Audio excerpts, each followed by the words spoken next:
Did you know that the first pencil was actually considered a weapon? Welcome to the first video of Susan Rambles about art facts, where I'll tell you about the history of our modern day art supplies. And obviously the first lesson will be about pencils.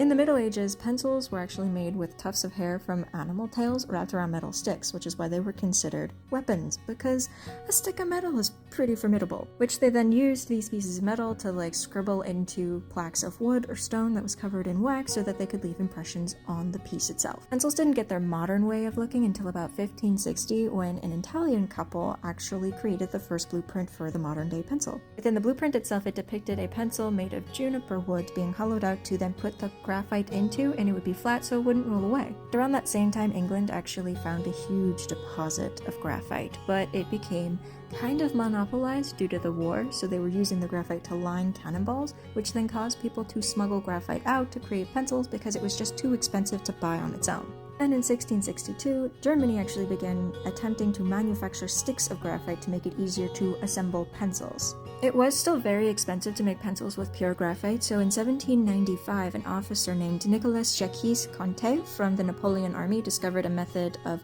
creating pencils from powdered graphite and clay to then create a more sustainable way of these pencils so that they were still good to use but not as expensive. And then in 1857, a man named Hyman Lipman patented the pencil with the eraser attached to the top so that it was easier to erase and write at the very same time. And of course, on the flip side, since pencils were expensive to import, America also started to then create their own pencils so that they didn't have to continue to purchase the very expensive ones from England or Germany. They actually imported pencils until the Revolution, and then in 1729, Benjamin Franklin advertised pencils in the Pennsylvania Gazette. And then in 1812, William Moore from Concord, Massachusetts was the first American to create a wooden pencil. He was also the first American to create inferior but still very good quality graphite pencils using the clay and graphite method.